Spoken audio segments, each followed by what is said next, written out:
All right, you're welcome back. Welcome back. Welcome back. So we are going to. This is going to be a quick one. I just want to react on a video of Master Prophet Umar Igbo. Raining, should I say insult? Nabazi Madam Punk onu. Nabazi phone because she thinks that she know everything.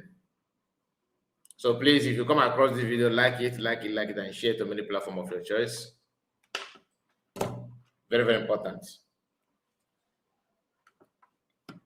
So I'm going to take my time to share it. Let me quickly share this video. Please put your comments so I will not, so that we know that we are here. Put your comments. Put your comments.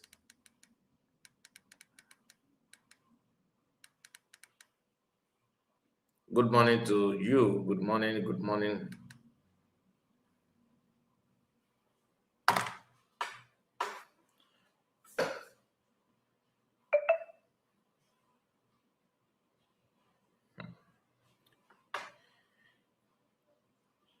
All right. So please, like I said, put your comments. Okay. I have somebody already. Amaji, I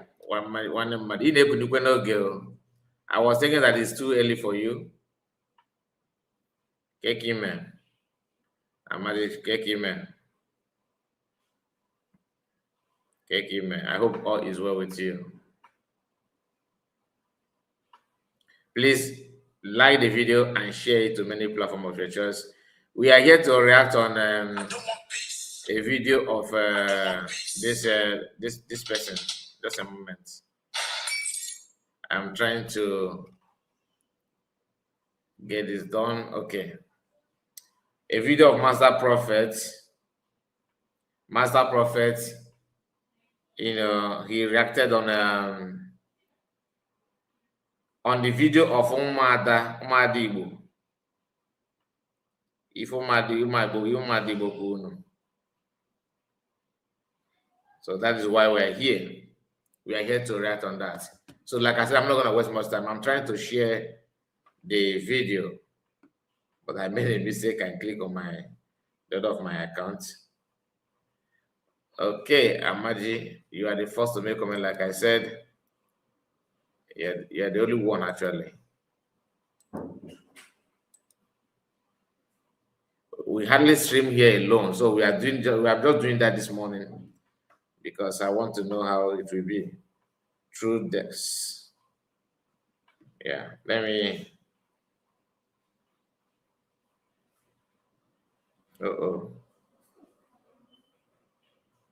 Okay.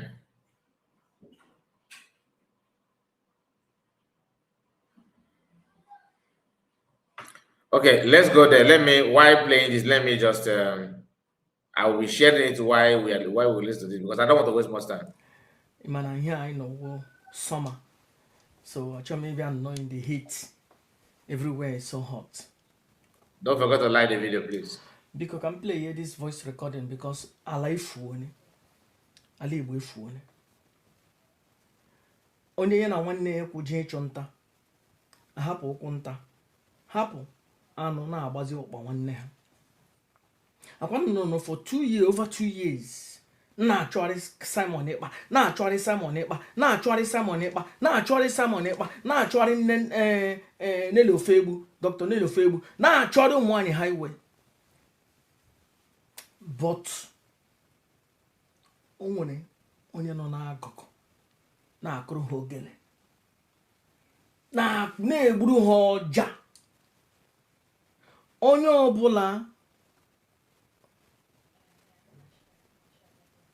hụrụ ụkwụ mgba madam ahụ ya ebushite onye ahụ bido blackmail ma that person. Otu madam cancer ji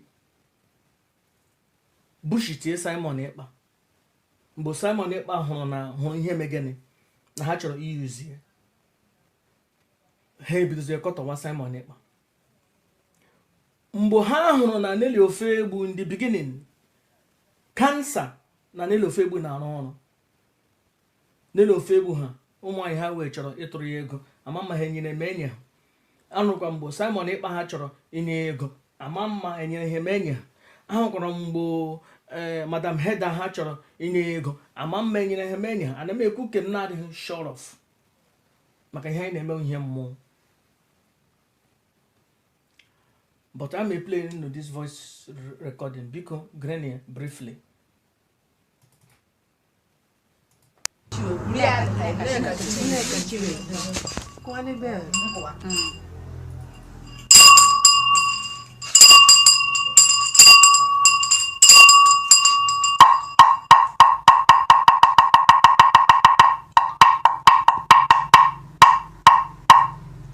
Nneka chimezie, Nneka chimezie, Nneka chimezie, Nneka chimezie.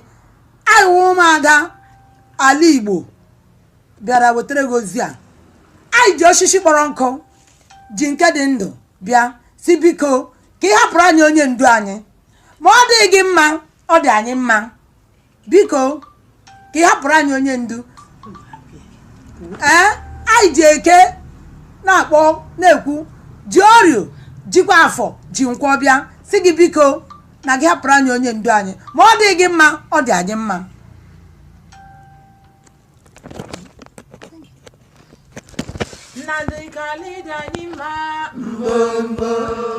Ọhamadike dị anyị mma Mgbo onye chi mere eze na mmadụ apụghị na ya. Mgbo onye chi mere eze na mmadụ apụghị na ya. oyoyo Na Nneka ọmarịcha nwa Chineke nyere ndị ya nye obodo anyị ka anyị na ya. Okwu ọnụ ya tanta, ije ụkwụ ya tanta, omume ya mere n'ihe kọmputa onye ọ na-ewe ya wewe, onye ọ na-achọ ya sụwa, onye ọ na-ewe ya wewe. anyị achọghị Ọmarịcha nwa Chineke nyere anyị ya ka obodo anyị ka anyị na ya. ọnụ ya Tanta, ije ụkwụ ya tanta, omume ya tanta, kọmputa onye ọ na-ewe ya wewe, onye ọ na-asụ ya asụwa, onye ọ na-ewe ya wewe, dere nne ya kọmputa. Nneka chimezie, eji chimezie, ụmụada ala Igbo na-agwa gị okwu a. Anyị na-agwa gị okwu a n'ụbọchị taa si gị nwụrụ nwa nkịta gị n'ahụ were ire gị gụọ eze gị ọnụ. Ama m ego ole Fulani kwụrụ gị, ama m ego ole Fulani kwụrụ gị ha eji plant ha gị n'ala Biafra.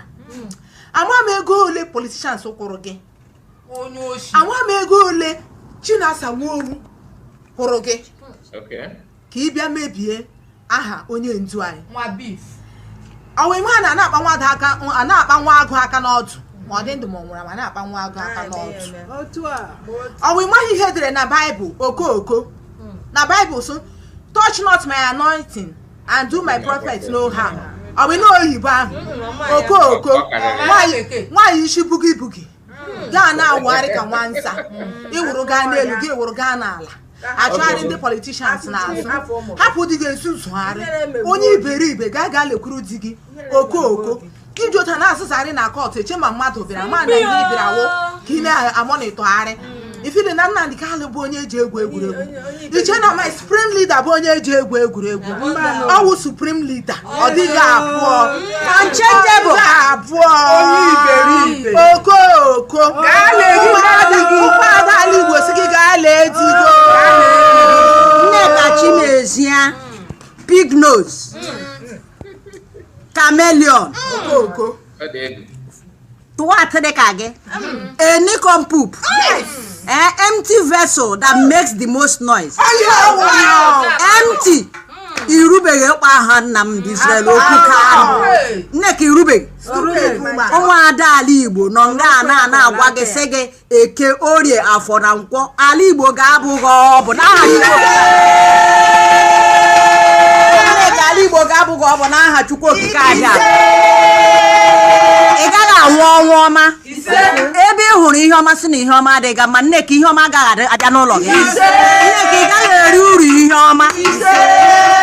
ikute mmiri ga-enwe ọ ga-awụfula ha gị Nneka Chimezie ịhụrụ Nnamdị onye mfụtara na tufuo ha niile luzuo nne luzuo nna luzuo 28 bodied men and that dog Jack ndị abịa eleta ezute anyị ma anyị mbịa dula ke director gị nwee ike chụtụtụ mvọ ịfụta gị gbabatala kọt echela anyị hụrụ mmadụ anyị amaala anyị hụrụ ewu mkpi Nneka Chimezie nwụrụ nwa nkịta ịhafụrụ di hafụ ụmụ okorobịa isii na-esusugharị a vagabond ọ bụ ha bụ you are a vagabond arụ kenani nkwarịrị ya kpara that is anụmanụ arịrị nga erigide oge okwu aka enwe n'ofe na ọnya ga-ama ya anya ụmụada ala Igbo nọdụ agwa ya okwu na-asị tutututu ọ bụ otu ọnụ Nneka Chimezie tutututu ndị nne ndị ịgwaghị okwu ụmụada ala Igbo ndị ịgwaghị okwu taa asịghị taa mbụ ụbọchị orie ekwekwa nnata orie eghela ahụ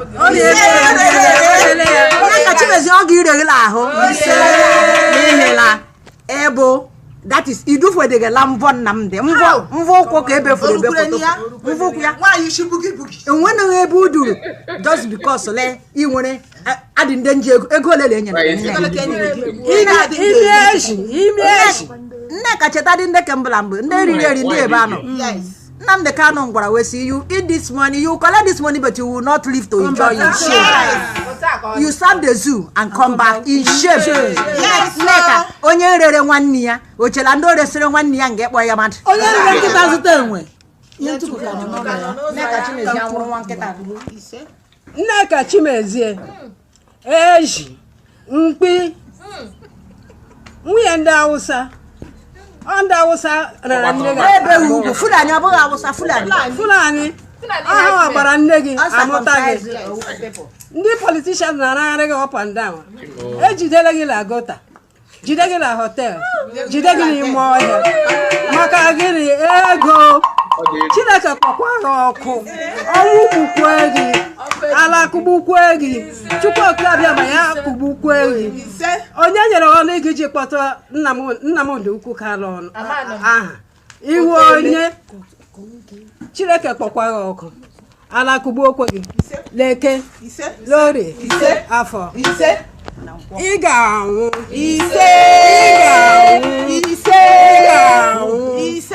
afọ ga-anwụ ya end ị ga-ahụ the end of this year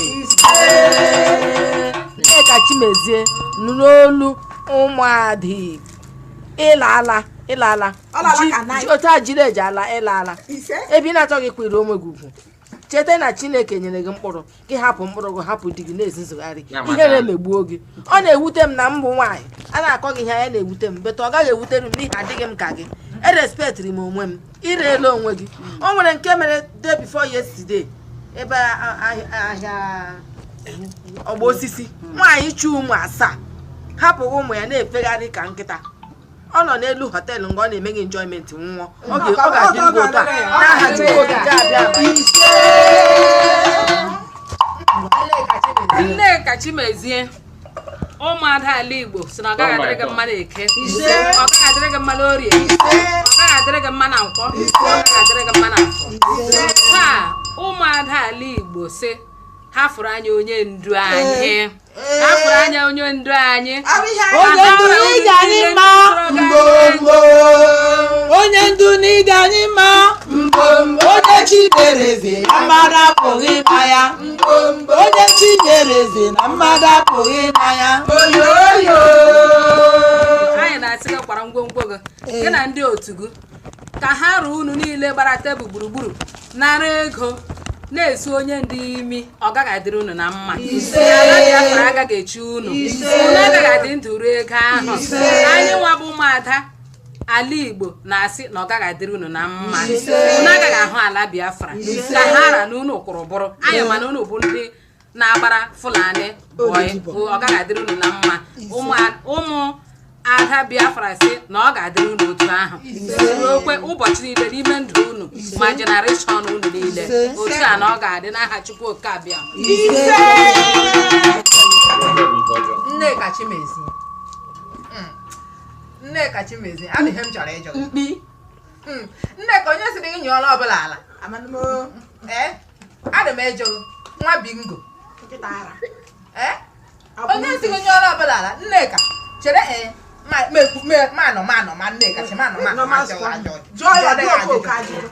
achọrọ m ịjụ gị ajụjụ si gị onye si ugbo tukwuru fụta na ezila ọbụla ala ịbụ na nwatakịrị abụghị isi dafụtara anyụla ala lele Nneka ọha nshiela otu onye ọ gaghị riche bete otu onye nshiela ọ gaghị iju anyị ọ gaghị iju ụmụada ala Biafra ya mere mmadụ agwa gị Nneka si gị gbara ọgwụ gị ṅụọ Nneka adịghị m ịchọ ịgwa gị okwu n'ihi na ebe nwaanyị bete ebe ahụ na ị chọrọ imere onwe gị dịka ị ga-abụ Nneka lele mmadụ otu imere onwe gị mkpụrụ rice otu imere onwe mkpụrụ rice she said disgrace to humanity and ibe disgrace to ụmụ nwaanyị ibe disgrace to o lechara onye ọ ga-agwa okwu ya wụrụzie ahamadike supreme ijukwara ese disgrace to Biafra land ijukwara ese supreme leader amaghị m onye nsị gị mee atị ya dịka atị Nneka ahụ na eji ụra kpochie gị ara anaghị ogbu ị ga-aga adakadaka Nneka dịka ọkpụkpọ ukwu agbakochichara gị nke niile Nneka egbochi nketa Nneka ibuchi echi bụkwa echi bụkwachi ọkụkọ ịbịa na eke ịbịa n'orie ịbịa na afọ ịbịa na nkwọ anyị na-akụchi ya n'ụbọchị taa Nneka otu ilere Nnamdị Kanụ si na onwe ihe hụrụ ajala ka efeba gị n'anya amadu ha n'ala Igbo niile ga-achụwa gị n'eke nwa ọma niile nọ n'ala Igbo niile ọ bụrụ na Nnamdị pụtara sị ka ọ bịara ụmụnne ya ya dịrịla ya na mma ọta wụ na ọ bịara sị ka ọ zụọ onye ukwu zụọ onye nta gị si mgbadụ na ị ga-abịa imetọchi asị ya nwere aha gị rụkwa mmetọ ọ ga-adịrị gị mma na eke ọ ga-adịrị gị mma na ori ọ ga-adịrị gị mma na afọ ọ ga-adịrị gị mma na nkwọ asị m onye asị ihe ọma mere anyị asị m Nnamdị Kanụ ụkwụ jiri banye ebe ahụ ụkwụ ga-eji alụ ga-aka mma ị ga-arịa n'akụkọ ọ ga-eme gị n'anya n'aha ndị ichie na ndị egede kpọrọ anyị oku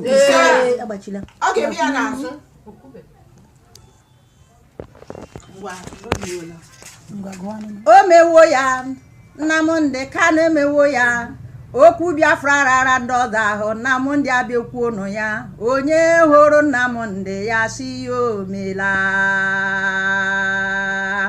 ọwụ otu ọ dị ya gazie onye hụrụ Nnamdị si na ọ dịghị ọhụrụ ije aja ala febakwa ya n'anya ihe hụrụ Nnamdị si datara Nnamdị a ga-eji ihe alọ asị m ihe irikwe gị ị na-aṅụ mmiri ị na-eri osi ị na-aṅụ ihe niile dịka ị na-echere Nnamdị echiche ọjọọ echiche gị tọkwa n'ime ya eke n'orie na afọ na nkwa n'aha ndị egede na chikpọrọ anyị oku ise onye kwuru Nnamdị Kanụ riwe elu agụ ada ka ọ ga-enweta ise o kwetere pịa bụ ọhịa atọkwa n'ọhịa ise otu a ka ọ ga-adị n'aha Chukwu okike abịa ise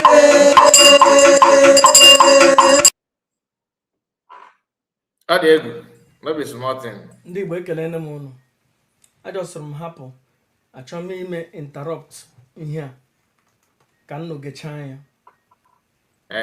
ka anyị ga-eze ndị master prophet ga-ekwu because ọ gasị ụmụ okwu kwuru na here mmala anyị ka I ji chọ can stream all this thing. I would have just record some part but with some things okwu gasị na this video ịma na ọ na-ekwu okwu maka some of the cancer mana when they want no cancer. Anyway, let him continue. achọ m ime interrupt achọ m ka m nọgechaa ya but o nwere something unu na-anụghị nga ahụ ekelele m ụmụ nwaanyị ada Igbo ka ha pụtara nyekọ mma mere ya agba ụfụfụ hụ ihe ọjọọ si na ihe ọjọọ but o nwere one thing ha na-appoint out oke nọ n'ụlọ gbara oke nọ n'ama na ofuru ife ogiri nọ n'ime ngịga ele ihe a ga-eji na-agba ukwu ose okirikiri na-agba ukwu ose okirikiri ndị nna anyị ndị nwaanyị anyị ndị ụmụnne anyị ụmụada ekelene m ụnụ na-emene bụta ọ fọtụkwara nna agbala ukwu ose okirikiri kamgbe 5 years kanụ ntasị m akpọkwala nwaanyị aha na-ege ntị na-eje bụta ose etiene na dis efulefu ebupụtala onwe ya gidigbam kparịa nne Nnamdi Kanu, kparịa nna ya, kparịa enyi m nwoke Kanu nta, kparịa ụmụnne ya, kparịa akwa Supreme Commander of the Indigenous People of Biafra, were latitude nye nwaanyị isi pọnkụ si ya fama Nnamdi Ezebiro, ya fama ya arịrị n'ọnụ maka ihi allegedly asịghịkwa m na ama m na eziokwu according to na ha si na mmụọ si na nwokara na Nnamdi Kanu, Nnamdi Ezebiro Supreme Commander maka na ọ tụmara nwaanyị ime o ihe mere data efulefu Madam Cancer ji jee tu nwaanyị isi pọnkụ kọọ na ya kpene ya gbajie ya olu pushupụta ya nwaanyị a tụtụrụ Nnamdi Kanu, Nnamdi Ezebiro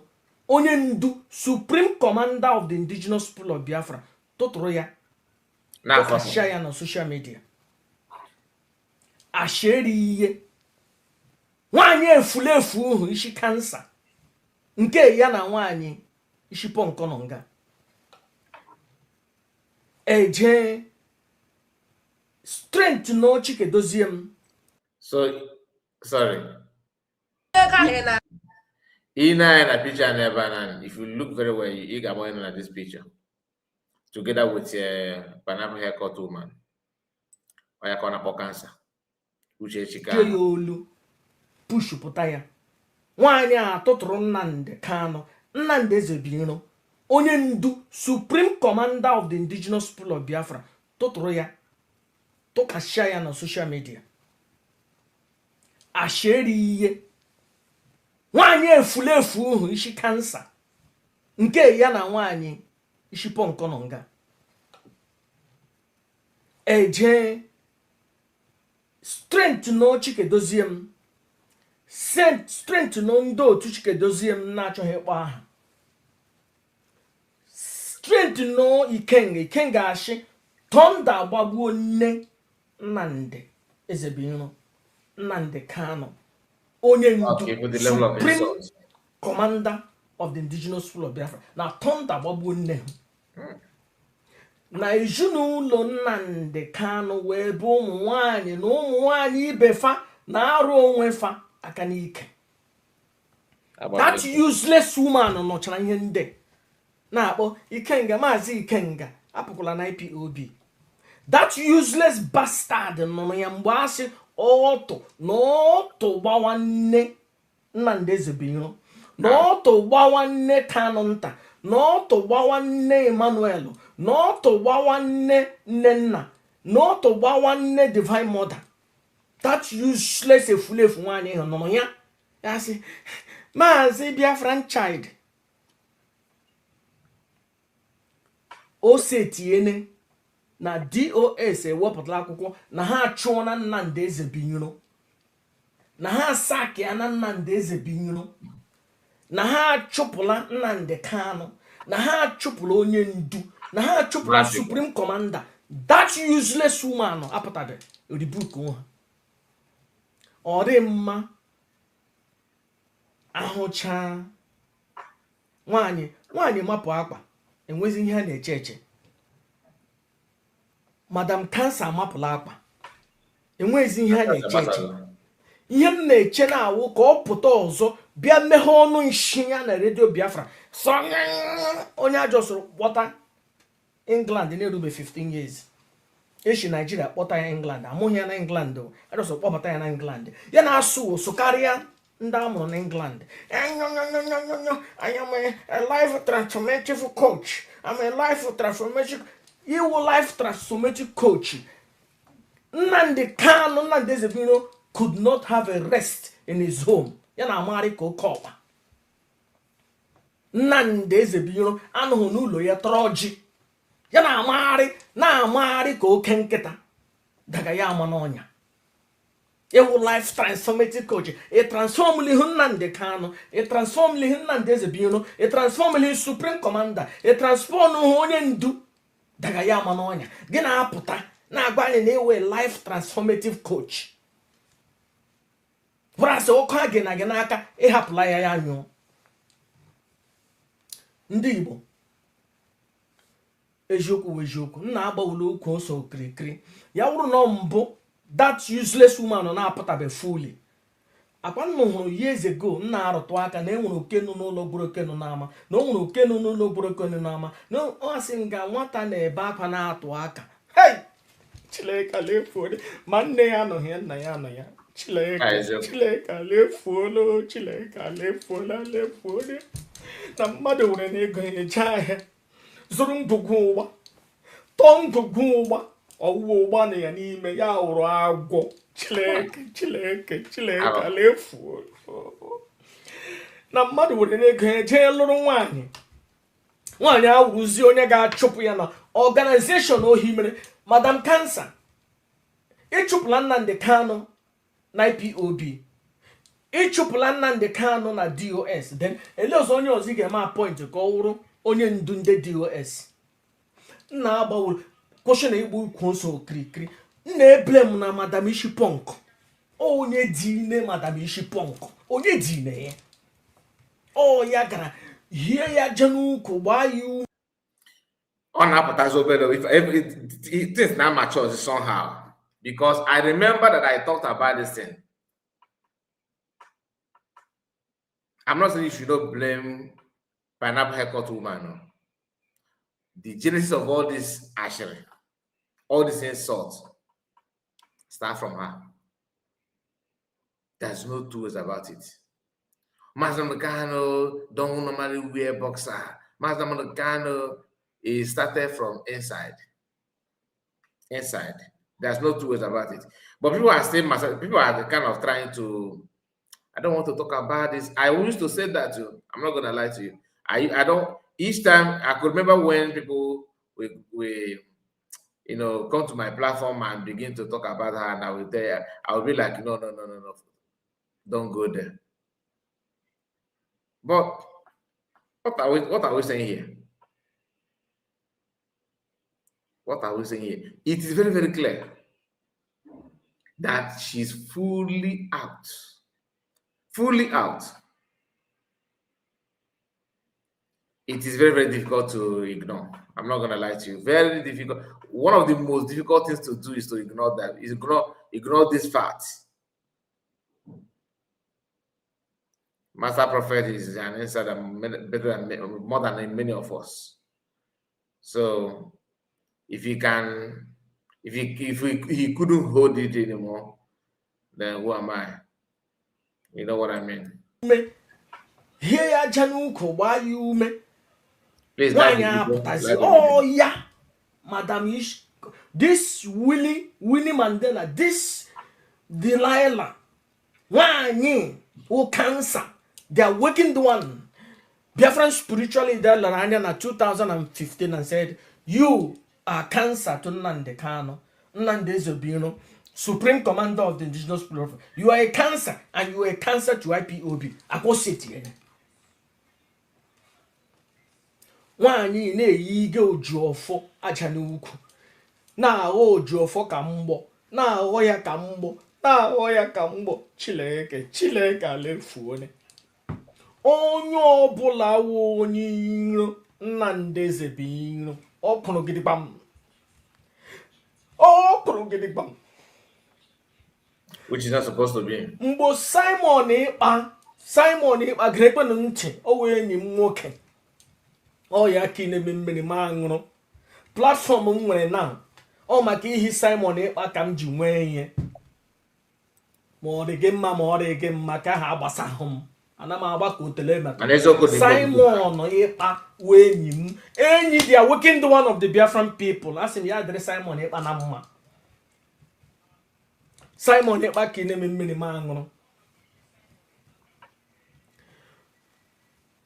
anyị na-achụgharị Simon Ekpa the week agbara Simon Nnamdi Ezebiru onye ndu sendịtara akwụkwọ ahụrụ m ya agụmagwa gị onye jitere n'ime ahụrụ m ya dị na-ewere ejijezi Amerịka that week ka data efulefu jere na peji Simon Ekpa a na-ekpere nne Simon Ekpa ekpere wara asa agbaga Supreme Commander gbaga Simon Ekpa akwụkwọ or sendịrị na ya akwụkwọ lawyer sendịrị akwụkwọ ya don't use my name anymore akwa nọ ghọtara that time ya na Simon Ekpa nọ na program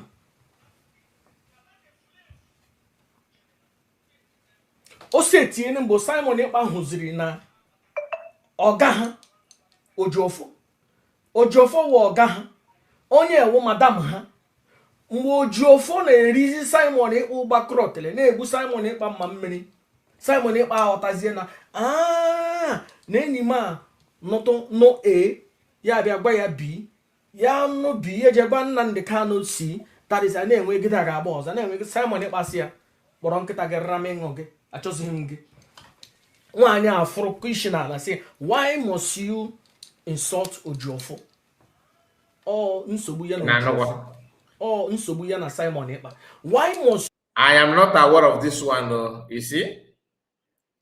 I am not aware, and honestly I don't know if it's true or not, that there was a time as Nneka no bara Simon Ahuko, yeah, PM. I don't quite understand that part, that one. I'm not sure. It could be Ojiofo doing what he knows how to do best. Okay, but Kainege, because I cannot be in my own house and be in another person's house. So that's what you talk about Ojiofo. Anyị na-achụgharị Simon Ekpa, but the main sabo ntị ike just na-ahapụ ya na-emere ya ebere ugbu o were na-akpa ya bịa tọọ ya n'ime ahịa and ụmụaka ga-adọ ya vam ụmụaka ga-adọrie ya vam for the fact na o were na Nnamdi Ezebiru wuo ya n'ala disgrace ye na on the public media na nwaanyị ewu onye ọjọọ ọ sị na Nnamdi Kanu wu onye ọjọọ na Nnamdi Kanu wu onye nshi na Nnamdi Kanu wu onye aja na Nnamdi Kanu nwaanyị jọrọ njọ ọjọọ na onye ga-ehi nri wara asị 1 week or few days 3 to 1 week before Nnamdi Kanu anwụọ akpọrọ m ya na fon si mma ele otu ihe mere ya sị nwa m maka ugbu a ka ya na-ebilite na since morning na akpụmara ya okwu n'ụka n'ọnụ nsị ya ma onye ya sị m na ọ data efulefu hụ bịara na efulefu nwaanyị kansa na ọ bịara bịa ileta ha kpụma ya okwu n'ụka n'ọnụ Nnamdi Kanu Nnamdi Emekeke na ya na-edozi n'ihe nsị ya ma gị na-eme gịnị gaa maracha ihe niile nwaanyị efulefu mere nnụ gị na-edozi ha gịnị ya sị m nwa ma gịnị na ma aṅa ọ bịara besịrị na m akwa ka edoziri n'ihe nụ ka ha biri n'udo ihe o shiri na Nnamdi Kanu wụ naanị indomi die gbọtọrọ n'elu bed Kanu ntajiri nwaanyị gbọtọrọ n'elu bed ya ring ya bel ya jọzụ bụrụ bịa gbatuo na ya ụzọ ya eburu okwu n'ụka kpọma ya n'ọnụ wara asị mgbe Kanu nta apụga o wepụtachara ihe a ga-eshi si ya ọnụ ya eshie ya ihe ndị ahụ gbọtọrọ n'elu ya eshie ha naanị indomi dam họteelụ ya nọ 10 minutes away before Kanu nta na ya ọnụ ọlaana Kanu nta na ya ọnụ approximately 3 or 4 o'clock ọ pụọ na je na họteelụ je wụsara shiene nne die na nna die naanị indomi dam naanị indomi Chineke ala efuone naanị indomi because fingernail ya ga-ekpe ya mechie ụgụnụ nga ahụ ọ saa ihe ahụ shiere ha ofe ka ha rie o mee grizi o mee amaghị ọnụ na-akpọ ya samovita ka ha rie ya ewere naanị indomi wee ga na ihe mkpa na ha nwaanyị elegide lesị dede ohi ọ na-akpọ m ma Nnamdi Kanu na-akpọ m dede dede ọnụ indomi ka ya ga-enye n'onye eze mba na ya ga-enyeli die indomi onye ya ji bilite si ka ya jee shie nri si chileke alefuone ọ nwaanyị ewe onye burune ozu ọnụ ya je na-akọtọ mma supreme commander with that useless woman ha na-akpọ Nneka Chimezie na-afụtagharị ọnụ alefuone ekwuru nwaanyị na-arụ ala nna asị ekwuru mmadụ na-ebu mmiri a na-ahụ okpukpu azụ ya mmadụ na-ebu mmiri a na-ahụ okpukpu azụ ya na-asị ekwula Master Prophet meshon ala na-efu ala na-arụ nwaanyị na-anụli mmamịrị elu na-asị ekwula nwaanyị nye ndụ ekwula tapụ shọnụ nwaanyị na-anyụli mmamịrị elu na-achọ ka ama nga ọ bịara ka o shie onye o ji si n'oke anụ nta na ụmụnne ya si ka egbuo Nnamdị na-asị ha ka egbuo Nnamdị so ya bụrụzie ihe Chineke ekpere ihe mee Nnamdị achụm ụmụnne ya amaghị eshie. You have to understand na enwere plan ka ama Nnamdị shie maka ọ ma na ọwụ ya mụrụ ọpara ka ama shie because ihe setie ọpara ga-abịa bịa claim ihe o ji wụrụ ọpana because ọ ma na ọwụ ya mụtara ọpana so ka amachie Chileke there is God o there is God o there is God o ihe Madam Cancer ihe ị na-eme marakwa na there is God o na enwere Chukwu na-ele ihe ndị ijere jee kpee plot o inspire Madam nwaanyị Ishipọnkụ atụtụrụ Nnamdị fee ya ka ọkụkọ tụtụrụ Nnamdị fee ya ka ọkpa fekasịcha ya were ya disgrace ya maka o mere maka na ome maka ihe allegedly na-asị ha na ọ nwere nwaanyị ọrara na ọ nwere nwaanyị ọtụm n'ime ịtụma nwaanyị ime n'ala Igbo nwoke nwere nwaanyị tụma nwaanyị ọzọ ime n'ala Igbo ọwa arụ ihe ọjọọ akwa ndị Igbo na-asị ebe nwa shi ya ụwa ya hiri ọwụkwa m kwuru ihe ndị Igbo kwuru ihe ndị okenye kwuru ihe ndị ichie kwuru ihe ebe nwa shi ya ụwa ya hiri biko ya bụrụ na e nwere nwa Supreme Commander amụrụ ebe dị jee kpọta ya kpọta n'hụ ụlọ enediri ha so biko ụmụada ụmụ nwanyị ihe nnu mere dị mma beto nna ụgbara ukwu ose okirikiri kpọọ ọnụ mana anụ na enwere onye dị ine Madam Ishipọnkụ mana anụ na o nwere onye dị ine ndị nọ na DOS mana anụ na o nwere onye dị ine Ikenga mana anụ na o nwere onye dị ine Biafran Child and odinaghị ga-ahụ n'ọya na ha na-arụ ọrụ beto ugbu ọ pụtala openly si na enweghị ihe Kanụ Nta ga-eme enweghị ihe Emmanuel ga-eme enweghị ihe Nnenna ga-eme na ya ga-apụta kwuo okwu na ya ga-apụta disgrace ha na ya ga-apụta kwuo na ihe ha na-eri na YPOB na-enye ha ga-apụta sị na ha wụ ndị nshi na ha wụ ndị aja na ha wụ ndị ụchụ na ha wuke onye na-agba nkịtị because Nnamdị si ha gba nkịtị ha gbama nkịtị but ha ekpemepe ekpere ka Nnamdị Kanụ Nnamdị Ezebiro onye ndu Supreme Commander ha ekpemekwa ekpere ka ọ pụtakwa na ndụ na ahụ isi ike because the same efulefu nwaanyị si na ndị otu DOS dị 95% na ndị otu kwuru na Kanụ Nta na nne ya anya which is Nnamdị Kanụ na ha nọwụ naanị 5%. 95% ịhụ na-alụ ọgụ na 95% and manakwa na 90 ihe a na-ekwu ihe naanị ndị nọ na social media. The resolve of the Supreme Commander of the Indigenous People of Biafra anọghị na social media. Osi from Biafran land. Enwere thousands and thousands of men and women, infant and suckling, that are purana gidigbam with the Supreme Commander Nnamdị Kanụ, Nnamdị Ezebiro. Asị m nwaanyị kansa pụta ọzọ na redio Biafra bịa sụọ bekee iberibe gị bịa sụọ ka onye agbụrụ ụgwụ anwụ n'isi ụmụaka ga-adọ gị tọtọ dọọ gị vam vam vam pụta ọzọ ka Chineke kpọọ gị ọkụ useless efulefu ana apampa gị yarị ka enwere ihe echi. Transformational life coach Nnamdi Kanu na-efegharị ka oke ọgba transformatory transformatory ka transformational life gịnị. Nnamdi na-efegharị ka ọkụkọ na-efegharị ka oke ọgba na-amagharị ka mgbere daga aka akpara ya. Ikochili ihe transformili ihe useless ndị efulefu inyo lọlọ ndị akpakaratingom lọlọ ihe ndị hụrụ nga mmadụ abụọ na ịhụrụ nga awụ akpakaratingom lọlọ akpakaratingom efulefu lọlọ ntị ike akpakarati ịkpọdo ha lọlọ wụ idisgrace ndị bụ lọlọ ka eziokwu dere lọlọ ndị efulefu ka ha wụ ndị efulefu mmadụ abụọ na ịhụrụ wee efulefu akpakaratingom lọlọ.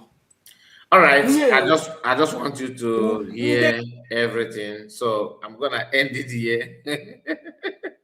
I'm gonna end it here this morning, so I just want to react on it sharply and focus on another thing.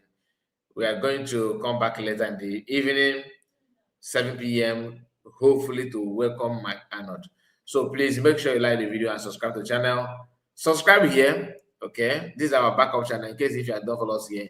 And we actually I stream this video now on X as well, so you can also be a member of our S handle by following us there. Please like the video and take care of yourself. See you again. Everyone, good morning to you. I'm strong, and all of you in the comments, and I really appreciate. And the you that's going to watch it later, please put your comment and like the video. Thank you so much. God bless you. Tell me what to think about what Omar has said. You can agree with me that it is well deserved, isn't it? Why in Libya? Why in Libya? So whatever claim, whatever she thinks she is, we have thousands of people that actually have that thing, you know, more than her, in a very better quality. Political Bruha, good morning to you, sir. Nice to hear from you. All right, take care. See you again. Bye-bye for now.